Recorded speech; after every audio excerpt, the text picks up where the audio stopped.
दोस्तों, जैसा कि लास्ट वीडियो में मैंने आपको बताया था कि सीबीएसई के अंदर एक प्रोविज़न होता है जिसके तहत जो भी बच्चे अपने मार्क्स से अपने रिजल्ट से सेटिस्फाई नहीं होते हैं वो अपने रिजल्ट को अपने मार्क्स को चैलेंज कर सकते हैं। यह सीबीएसई के अंदर ये एक बहुत ही अच्छा एक ट्रांसपेरेंट सिस्टम होता है जिसके तहत अगर कोई बच्चे को लगता है कि उनके मार्क्स जैसा एग्ज़ाम गया था उसके बेसिस पे नहीं आया है तो वो अपने आंसर शीट को चैलेंज कर सकते हैं कुछ नॉमिनल फीस देके।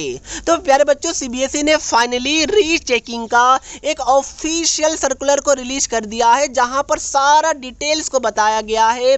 तो मैं वीडियो को शॉर्ट में आपको सारा कुछ अच्छे से बता देता हूं क्योंकि हमारा ये सभी में सालों का एक्सपीरियंस है। जितना भी आपके दिमाग में क्वेश्चन है कि सर क्या मार्क्स रिड्यूस होंगे, मार्क्स बढ़ते या फिर नहीं बढ़ते, ये सारा कुछ मैं इस वीडियो में आपको अच्छे से बताने वाला हूं।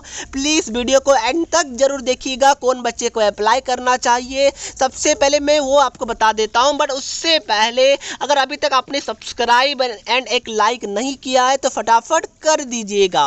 तो सबसे पहला क्वेश्चन में आते हैं कि सर ये रीचेकिंग में कौन कौन से बच्चे को अप्लाई करना चाहिए। तो सबसे पहले उन बच्चे को अप्लाई करना चाहिए जिनका कंपार्टमेंट आ गया है 2, 3 या फिर 4 मार्क्स से उनका कंपार्टमेंट आ गया है। उन बच्चे को तो आग बन करके अप्लाई करना चाहिए। अगर किस्मत रहा तो आपका डेफिनेटली बढ़ जाएगा मार्क्स। ओके, तो जो बच्चों का 1, 2, 3, 4 मार्क्स से कंपार्टमेंट आ गया है तो वो प्लीज़ आग बन करके अप्लाई कीजिएगा उस सब्जेक्ट में।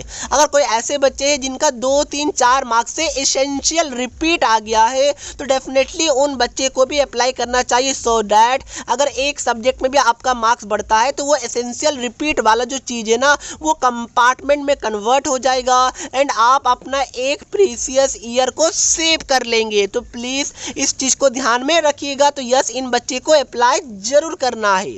उसके बाद वैसे बच्चे जिनका एक्सपेक्टेशन से कम 3, 4, 5 मार्क्स अगर कम आ रहा है, कम से कम मैं बता रहा हूँ, कम से कम मान के चलिए कि अगर आपका एक्सपेक्टेशन से 4 मार्क्स कम आ रहा है और आप अपने आप में काफ़ी कॉन्फिडेंट है तो डेफिनेटली आपको रीचेकिंग के लिए अप्लाई करना चाहिए। बट यस, वो 4 मार्क्स लैंग्वेज पेपर नहीं होना चाहिए। मैथ्स हो गया, साइंस, फिजिक्स, केमिस्ट्री, ये सब सब्जेक्ट में अगर आपका एक्सपेक्टेशन से कम 4 मार्क्स कम आ रहा है तो डेफिनेटली आप रीचेकिंग के लिए अप्लाई कर सकते हैं। बट अगर आपका लैंग्वेज पेपर में एक्सपेक्टेशन से 2, 3, 4 मार्क्स कम आया है तो मैं सजेस्ट नहीं करूंगा। लैंग्वेज पेपर में अगर आपका एक्सपेक्टेशन से 6, 7 मार्क्स कम आ रहा है, 6, 7 मार्क्स, तो डेफिनेटली उस केस में आप रीचेक करवा सकते हैं। ये टोटली आप पे डिपेंड करता है। बट यस, आपको अपने आप में कॉन्फिडेंट होना चाहिए तो ही आप रीचेकिंग के लिए अप्लाई कीजिएगा।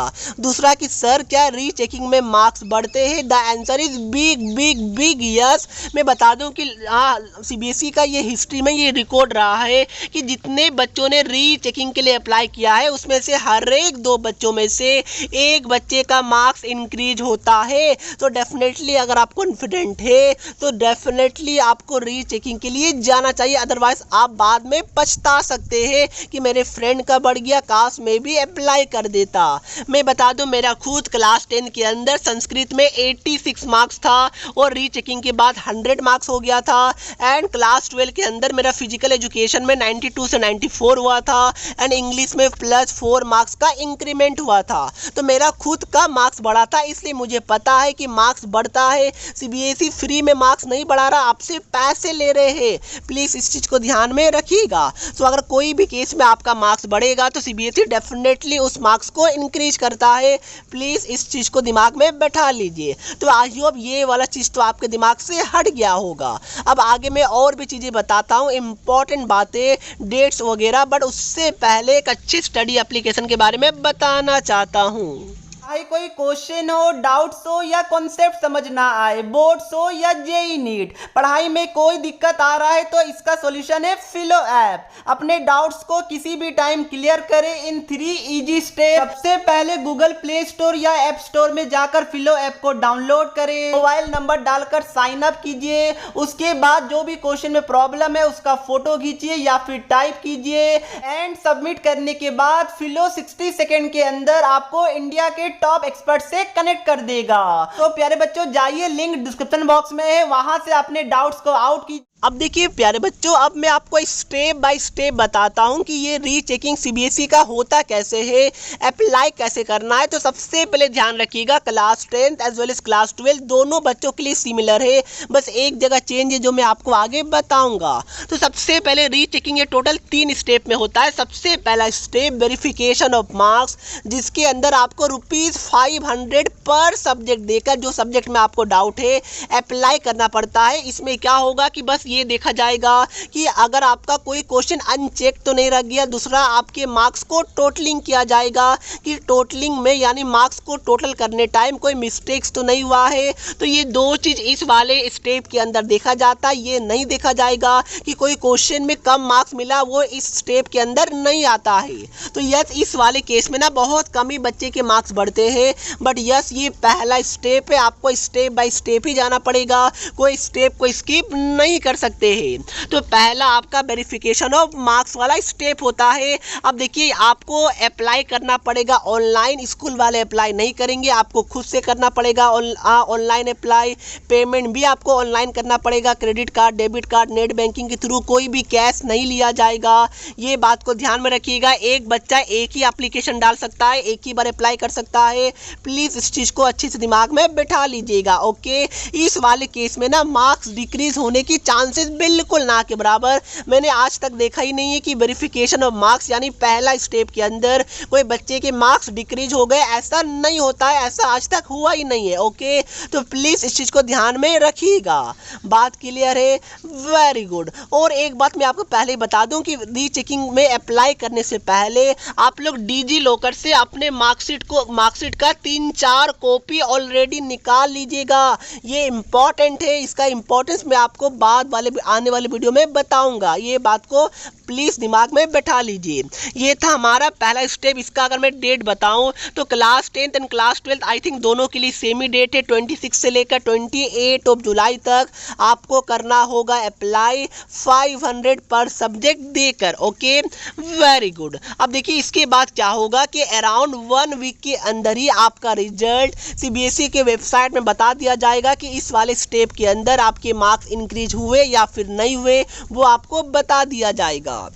अब नेक्स्ट क्या है, जो बच्चों ने पहला वाला स्टेप के लिए अप्लाई किया था वही बच्चा सेकेंड स्टेप के लिए अप्लाई कर सकता है। आप डायरेक्टली सेकेंड स्टेप में नहीं आ सकते, जंपिंग इज नॉट अलाउड। तो सेकेंड स्टेप क्या होता है कि आप लोग अपना जो आंसर शीट है उसका फोटो कॉपी मंगवा सकते हैं। उसमें आपको 500 पर सब्जेक्ट क्लास 10th वाले बच्चों के लिए, ₹700 पर सब्जेक्ट क्लास 12th वाले बच्चों के लिए देना पड़ता है। और जो डेट है वो है 8 ऑफ आपका August and 9th of August. Please इस चीज़ को ध्यान में रखिएगा, 2 ही दिन का टाइम दिया जा रहा है, तो इस बीच आपको अप्लाई कर देना है।